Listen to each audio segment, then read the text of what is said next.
주일날 설교하면서 박수 받아보는 제 목회 29년 만 처음인 거 참 좋습니다. 여러분들 은혜 되실 때마다 하나님께 감사하는 의미로 박수 치시는 거 참 좋습니다. 미국 교회에서는요 설교할 때 박수가 많이 나와요. 우리 한국 교회에서는 박수 지금도 이렇게 치는 교회들이 가끔 있기는 하지만은 참 좋은 현상인 것 같습니다. 본문 17절을 보시기 바랍니다. 이 본문에 보면은요 예수님께서 초림하신 이유를 간단히 영료하게 우리에게 밝히고 있습니다. 예수님은요 율법을 폐하기 위해서 오신 것이 아니라고 증거해요. 도리어 율법을 완전하게 하기 위해서 이 땅에 오셨다고 증거를 합니다. 대부분의 율법 중심의 삶을 사는 사람들이요 개혁을 뭐라고 생각을 하느냐면 율법을 완전히 부정하고 은혜 중심의 방임적인 삶으로 180도 전환하는 것, 이것을 개혁이라고 생각을 합니다. 반대로 은혜 중심의 삶을 살던 사람들이 개혁을 생각할 때 뭐라고 하느냐, 은혜를 완전히 부정하고 철저히 율법적이고 수도적인 삶으로 전환하는 것을 개혁이라고 생각을 합니다. 하지만은요 개혁은 이런 것들이 아닙니다.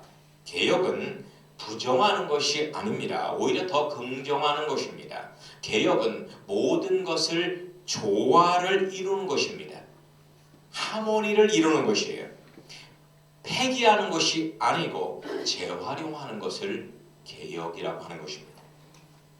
오늘 성경이 증거하고 있는 예수 영성은 모든 것을 조화하면서 재활용하자는 생활 영성을 의미하는 것입니다. 이 생활 영성이야말로 성경에서 증거하고 있는 참된 개혁이라고 할 수 있습니다. 여러분 지금은 말세지말이라고 하죠. 그렇죠? 마지막 중에 끝이라고 합니다. 지금은 이 말세지말에 대한 그런 어떤 의식조차도 없어요. 다들 그 종말에 대한 의식이 무뎌지고 있는 그러한 실정인데요. 지금은 한결같이 개혁해야 되는 시대라고 이야기를 합니다. 개혁을 해야 되죠. 그런데요, 우리는 어떻게 개혁을 해야 될까요? 이 외적인 성장이 아닌 내적인 성숙을 추구하는 개혁을 해야만 합니다. 내적인 성숙을 추구하는 개혁을 해야 된다는 거예요. 내적인 성숙을 추구하기 위해서 교회는 거품이 빠져야 합니다. 너무나 거품이 많아요. 한국 교회가요. 그리고 밝은 빛을 통한 삶의 회개 운동이 일어나서 삶이 변화되어야 됩니다. 우리 그리스도인들의 가정이, 그리스도인들의 직장이, 그리스도인들의 사업장이, 그리스도인들의 내면이 개혁되어야 되는 것이에요. 사실상 지금까지 기독교의 본질이 유지되는 것은 시기적절한 개혁이 이루어졌기 때문입니다. 개혁을 통해서 썩어가는 기독교가 새로워지게 되었습니다. 바벨 포로 귀환 때는 에스라라는 사람을 통해서 개혁이 이루어집니다. 초대교회 때는 바울이라는 사람을 통해서 개혁이 이루어집니다. 중세 암흑기 때는 마르틴 루터라는 사람을 통해서 개혁이 이루어지고요. 근대 교회에 와서는 요한 웨슬레나 조나단 에드워드 같은 사람을 통해서 개혁이 이루어집니다. 그리고 말세 교회 때는 요한복음 11장에 보니까 이스라엘 사람인 두 증인에 의해서 영적 개혁이 이루어진다라고 증거를 하고 있습니다. 유대인인 두 명의 사람을 통해서 전 세계에 영적 개혁이 이루어진다는 것입니다. 여러분, 개혁이라는 것은요 마음을 새롭게 해서 세상을 본받지 않고 하나님의 뜻을 분별해서 순종하고자 하는 삶을 의미하는 것입니다. 개혁의 주체는 우리가 아니에요. 개혁의 주체는 성령 하나님이십니다. 그래서 진정한 개혁이 이루어지려면 성령님께서 일할 수 있도록 양보하고 내려놓는 생활 영성의 삶이 필요한 것입니다. 개혁하자고 해서 교회에 하루 한 끼 금식, 그리고 무슨 어떤 이유, 어떤 불우한 사람을 돕기 운동, 여러 가지 하는 그런 일들을 추구합니다만 이런 것을 통해서는 궁극적인 개혁이 이루어지질 않습니다. 일시적으로 그냥 보여주기식의 개혁만 이루어질 뿐이에요. 개혁은 주님께 우리 인생의 주권을 전적으로 양보하는 헌신의 삶을 의미하고요.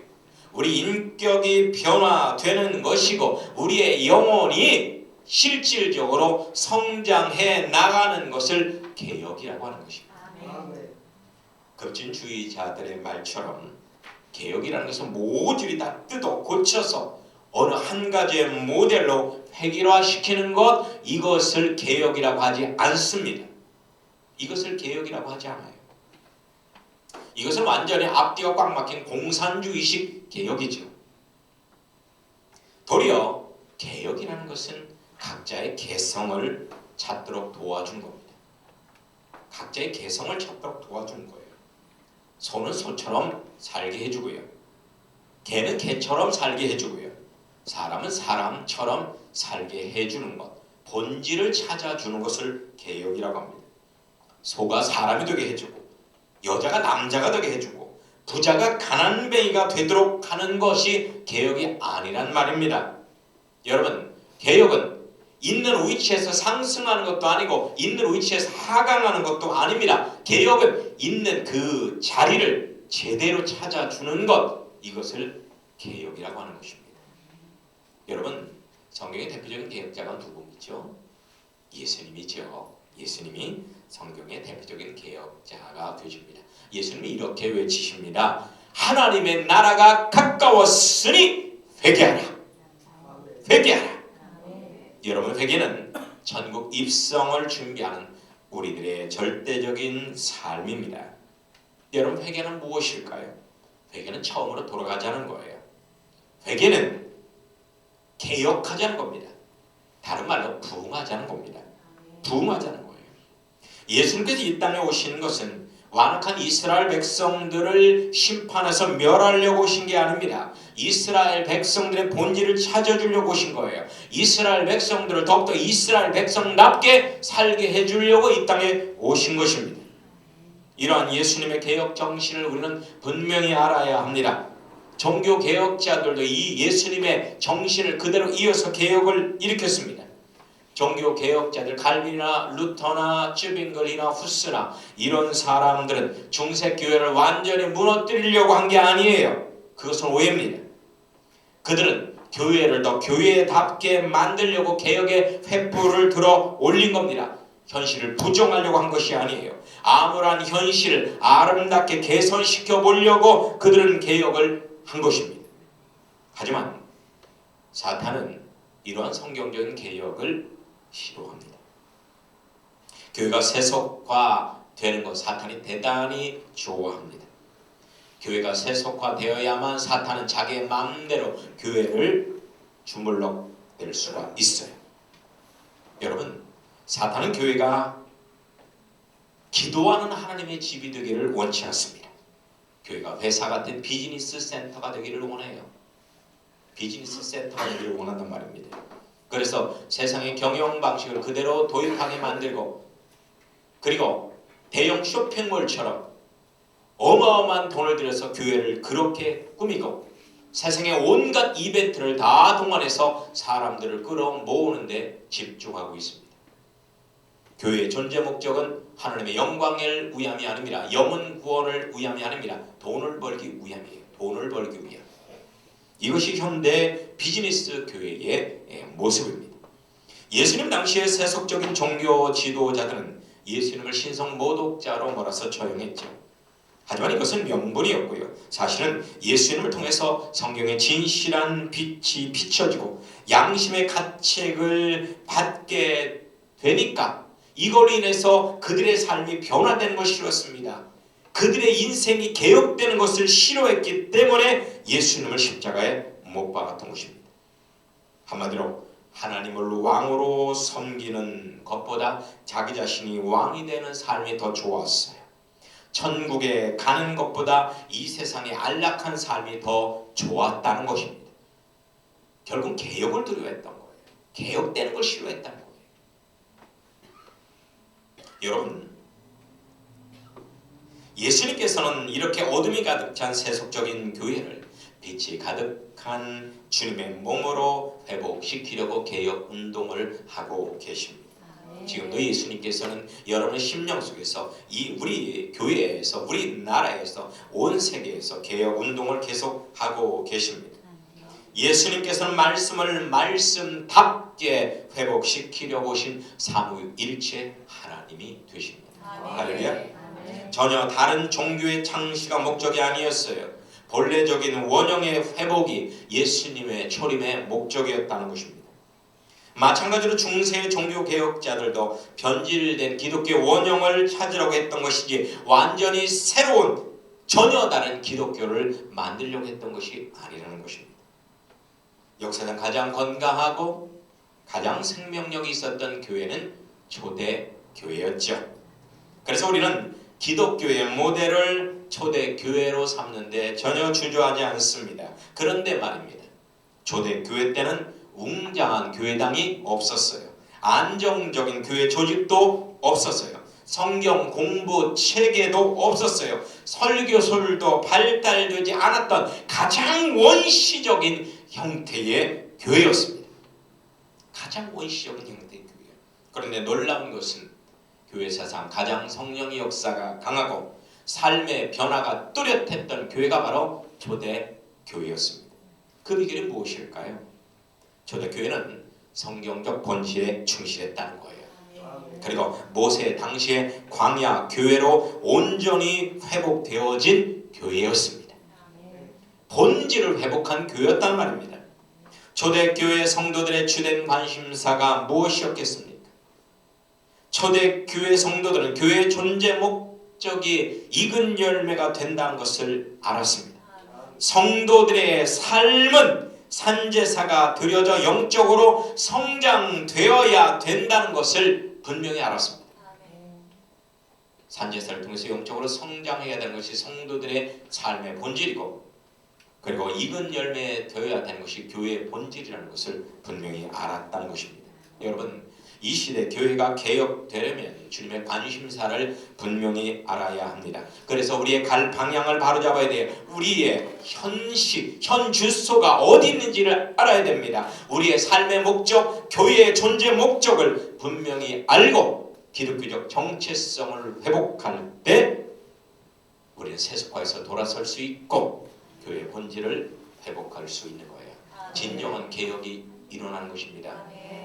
많이 급진적인 개혁하는 사람들을 보면은요, 개혁한답시고 타종교의 영성을 과감하게 받아들여서 그 영성을 뒤집어서 하려고 해요. 심지어 어느 교회 같은 경우는 한 1000명 넘는 교회인데요, 지난주가 이번주 교회당 문을 닫았습니다. 우리 교회로 이번주에 오지 마십시오. 다른 교회 가서 다른 교회에서 헌금하고 은혜 받으십시오. 열심히 찬양하고 예배 열심히 드리십시오. 이렇게 교회당, 잠겨진 교회당 문 앞에는 붙여 있습니다. 대한민국 교회가 아주 그냥 잘한다고 난리예요. 근데 저는 그거 잘한다고 보지 않습니다. 왜 그럽니까? 여러분, 그 교인들이 몇백 명씩 모여서 조그만 교회, 우리 예를 들어서 우리 여기에서 무슨 어느 큰 교회에서 몇백 명이 몰려서 우리 교회로 왔어요. 꽉 앉을 자리를 채웠어요.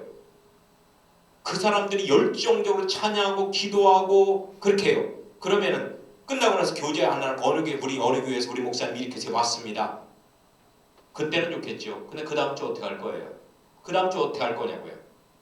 있는 교회도 다 교회로 가게 되어 있습니다. 안산에서 그런 일이 실제로 있어서요. 대형 교회에서 그 몇백 명씩 한 달 동안 개척교회로 보냈어요. 그때 개척교회 10여 명 있는 교회까지도 다 교인들이 결국 그 교회로 가더랍니다. 대형 교회로. 이건 오늘 방법이 아니에요. 이건 개혁이 아니에요. 이건 개혁이 아닙니다. 응? 다른 교회 가서 무슨 도움을 주겠다는 거예요. 그건 개혁이 아니에요. 우리는 올바른 개혁을 이루어야 합니다. 성경적인 개혁, 성령님이 앞서는 개혁, 생활 영성의 개혁을 이루어야 되는 겁니다. 자, 그러면 주님의 관심사가 무엇일까요? 주님의 관심사가 무엇일까요? 주님의 관심사는 전도하는 것입니다. 한번 따라서 해보실까요? 전도합시다. 여러분, 전도라는 것은 예수님과 광야의 도를 전하는 것입니다. 예수님이 하나님이 되심과 구원자가 되심을 전하는 거예요. 그리고 속죄의 은총이 광야의 고난을 통해서 일상의 고난을 통해서 우리에게 적용되는 원리를 전하는 것이 전도입니다. 전도를 통해서만 영혼이 구원되고 교회가 개혁됩니다. 여러분, 영혼 구원의 방법은 전도밖에 없습니다. 전도 이외에 그 어떤 방법도 영혼을 구원할 수 없습니다. 예수님이 증거되어야 됩니다. 그리고 예수님을 통한 십자가의 도가 증거될 때 그 사람의 심령이 개혁되어지는 것입니다. 고린도전서 1장 21절에 보면 하나님의 지혜에 있어서는 이 세상이 자기 지혜로 하나님을 알지 못하므로 하나님께서 전도에 미련한 것으로 믿는 자들을 구원하기를 기뻐하셨도다 라고 증거를 하고 있습니다. 여러분, 한 영혼이 천하보다 귀한 겁니다. 한 영혼이 구원될 때 저 천국에 수많은 천군 천사들이 기립해서 박수를 친다고 해요. 박수를 친다. 할렐루야. 아멘. 세상에서 가장 가치 있는 일은 생명을 살리는 전도입니다. 그 어떤 희생을 치르더라도 한 생명이 살아나기만 한다면 그것은 합당한 희생이에요. 합당한 희생이랍니다. 깊은 수렁에 빠진 영혼을 건져내는 것 결코 쉬운 것이 아닙니다. 하지만 주님 안에서 충분히 가능한 생명 역사입니다. 여러분, 전도하다가 낙심하지 마십시오. 눈물을 흘리며 씨를 뿌리는 자는 기쁨으로 거두리로다. 울며 씨를 뿌리러 나가는 자는 정령 기쁨으로 그 단을 가지고 돌아오리로다. 아멘. 할렐루야. 아멘. 모니카라는 한 여인의 눈물의 기도는 이단자여 방탕하였던 어거스틴을 개혁해서 기독교 최고의 성자로 만들었습니다. 헬레나라는 한 여인의 믿음의 전도는 로마 황제인 콘스탄틴을 회심케 해서 기독교를 공인하여 자유를 선포하게 만들었습니다. 여러분, 전도는 생명의 씨앗을 뿌리는 사역입니다. 예수복음은 생명을 가지고 있습니다. 그래서 어느 심령에 뿌려지던 간에 반드시 싹을 내게 되어 있어요. 단지 시간적인 차이만 있을 뿐입니다. 그래서 여러분들은 전도의 씨앗을 뿌린 후에 믿음으로 인내하는 삶이 필요한 거예요.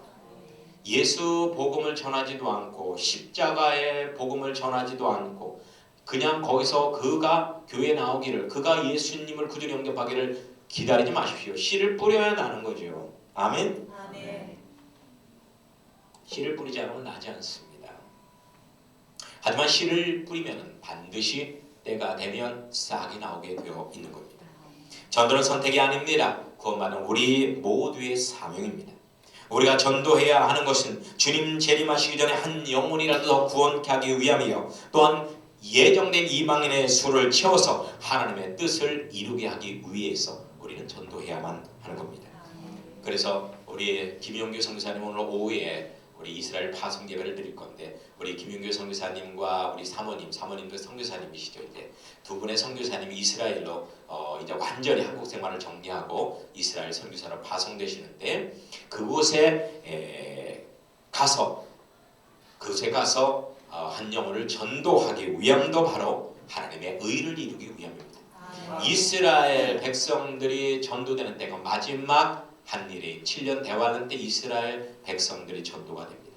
그러기 위해서 끊임없이 준비 작업이 필요해요. 지금도 많은 메시아닉 주들이 생겨나고 있습니다. 그들을 통해서 이스라엘이 개혁되게 될 것입니다. 두 번째, 주님의 관심사는 주님의 몸된 광야 교회에서 연단받는 것입니다.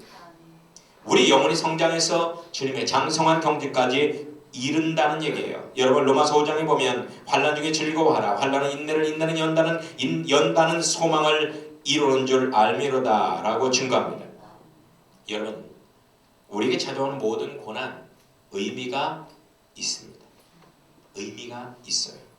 모든 환경과 사건들은 우리의 영적 성장을 위해서 하나님께서 철저하게 준비하신 선물들입니다. 하나님이 주시는 최고의 은혜입니다. 우리는 은혜로 볼 줄 아는 영적 안목이 필요한 겁니다. 아멘. 여러분, 저도 정말 목회를 하면서 많은 어려움을 겪어요. 특히나 최근에 많은 우리 교회 어려움들을 겪어서 제가 낙심해 있는데 제 아내가 저한테 그러더라고요. 뭘 낙심해요? 당신도 연단 받아야죠. 당신도 연단 받아야죠. 그 말에 엄청난 충격을 받고 은혜를 받았습니다. 그렇지. 나도 연단 받아야지. 나도 이런 연단 받을 수 있는 고난의 환경이 있어야 나도 연단 받지. 내가 연단 받기 위해서 하나님이 이러한 어려움을 나에게 주시는 거다. 그래서 저는요, 주님 앞에 무릎 꿇고 회개하는 마음으로 근신하면서 지금까지 오고 있습니다. 여러분, 하나님께서는 우리 일상 전부를 재활용해서 우리 영혼을 성장시키기를 원하십니다. 그래서 우리에게는 긍정과 기다림과 순종의 생활 영성하는 삶이 필요한 거예요. 생활 영성의 삶이 이루어질 때 주님께서 가장 활발하게 우리의 구원을 위해서 일하시게 되는 겁니다. 여러분, 우리의 타락한 영혼은 반드시 연단받아야 돼요. 우리는 연단 과정을 통과해야만 하는 것입니다. 연단은 우리 옛사람인 자아가 깨어지고 부서지고 녹아지는 것이 연단입니다. 우리 자아는 너무나 강팍하고 우리 자아는 너무나 단단합니다. 그래서 배고파 봐야, 가난해져 봐야, 실패해져 봐야, 병들어져 봐야 깨지는 게 우리 자아예요.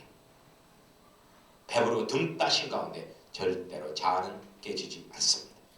때때로 우리 그리스도인들의 삶이 고되고 힘든 이유는 바로 이것 때문입니다. 우리의 자아를 깨뜨리고자 하는 하나님의 연단의 섭리가 있기 때문이에요. 그런데 교인들은 세상의 풍요의 맛, 쾌락의 맛에 취해서 영적 분별력을 잃어버렸습니다. 극단의 조치가 필요합니다. 거대한 어둠의 광야 시대가 서서히 다가오고 있습니다. 우리의 코앞에 있습니다. 우리는 광야 시대에 들어가기 전에 요한계시록이라는 광야 매뉴얼을 가져야만 합니다. 이 광야 매뉴얼이 있을 때 우리는 광야에 들어가서 구름 기둥을 쫓아 살 수 있고 일상의 상번제인 생활 영성을 하며 영적으로 성장해 갈 수 있단 말이에요. 연단을 통해서 자아가 깨어질수록 성령의 나타남과 능력이 강력하게 우리 삶을 지배하는 법입니다. 여러분, 성령 충만이라는 것은요, 우렁찬 통성기도와 열정적인 찬양, 은혜롭고 아주 그냥 웅변적인 설교를 통해서 일어나는 감정적인 충만이 아니에요. 성령 충만은요, 광야의 연단 과정을 통해서 전 인격적인 변화, 인격적으로 일어나는 생명의 충만이 성령 충만입니다. 생명의 충만, 변화의 충만, 온유의 충만, 겸손의 충만, 사랑의 충만이 성령 충만이에요. 사람이 기뻐하는 예배는 웅장한 건물에서 화려한 오케스트라와 장엄한 의식, 그리고 성공과 풍요와 치유를 선포하는 카리스마 넘치는 설교가 있는 그런 예배를 사람들은 좋아합니다. 하지만 하나님은 아니에요. 하나님이 기뻐하시는 예배는 시련과 환난과 궁핍의 거센 광야의 번제단의 불 위에 내 교만과 고집과 위선과 질투의 자아를 조각내어서 산재물로 뒤어지는 영적 예배, 생활 영성의 삶, 이것을 하나님 기뻐하십니다. 여러분, 우리의 영적 예배는 어린 양의 피와 기름으로 드려진 아벨의 제사와도 같습니다. 이 아벨의 제사를 하나님이 기뻐 받으신다는 걸 아셔야 해요. 마지막으로 주님의 관심사는 뭐냐? 세상에 빛을 투영하는 겁니다. 세상에 빛을 비추는 거예요. 여러분, 이것은 세상에서의 사랑 실천입니다. 이로 인해서 천국이 확장되는 거예요. 어제 TV를 보고 깜짝 놀랐습니다. 뉴욕의 어느 교회에 나오는 교인이 한국에서 2명의 아이를 입양을 했어요. 입양을 했는데 7년 동안을 아이들을 노예보다 더 심하게 학대하고 때리고 그 아이들을 얼마나 학대를 했는지 모릅니다. 7년 동안. 그래서 이것이 그 아이들의 다니는 선생님에 의해서 세상에 알려지게 되는데요. 그 교회 가서 인터뷰를 해봤습니다. 그 교회 관계자 인터뷰를 해보니까 그분 좋은 분입니다. 아주 그 정말 악마 같은 그 사람을 높여주고 7년 동안 학대받은 2 자매를 그 아이들은 거짓말쟁이요, 그 아이들은 못된 아이입니다 하더라고요. 여러분, 이게 웬일입니까? 이게 그리스도인의 참된 모습일까요? 도대체 교회는 왜 존재하는 것입니까? 여러분, 교회는 예수 그리스도의 몸입니다. 교회는 빛으로 충만한 곳입니다. 그 빛은 사랑입니다. 희생입니다. 7년 동안 그 두 남매를 학대하고 그 부모로부터 거짓말로 수억 원의 돈을 뜯어내는 이런 날정도만도 못한 그런 사람이 어떻게 세상에 빛을 발하는 참된 그리스도인이라 말할 수 있겠습니까? 여러분, 성경은 우리에게 분명히 증거합니다. 너희는 세상의 권력이요 명예요 북이 용하다라고 하지 않습니다. 너희는 세상의 빛이요 소금이다라고 분명히 선포합니다. 빛은 어둠 속에서만 필요한 겁니다. 빛은 어둠이 있을 때 그 가치를 바라는 거예요. 포악한 어둠 속에서 온유한 빛을 발하시기 바랍니다. 조급한 어둠 속에서 인내의 빛을 발하시기 바랍니다. 불신의 어둠 속에서 믿음의 빛을, 탐욕스러운 어둠 속에서 청빈의 빛을 발하시기 바랍니다. 조선말에 유명한 강패였던 김익두라는 사람이 소알론 선교사가 증거하는 집회에 참석했다가 예수 복음을 듣고 성령 체험을 합니다. 그리고 그 후에 그는 40일 금식을 하고 이렇게 결심합니다. 이제 나 김익두는 죽었다. 오직 예수님만 살아갈 것이다. 그리고 나서 그는 전도에 매진합니다. 어느 날 시장에서 열심히 전도하고 있는데 전에 김익두가 괴롭혔던 건달 몇 명이 그 모습을 보게 됐어요. 김익두 아니야? 저 인간이 뭐 변화됐다며?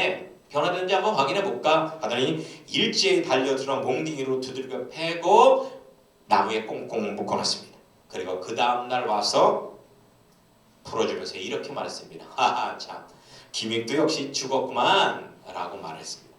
그러니까 김익두라는 젊은이가 피식 웃으면서 이렇게 말했다고 합니다. 내가 안 죽었다면 니들은 이미 죽은 목숨이야. 이 말에 그 어떤 건달들을 그냥 후다닥 멈췄다고 해요.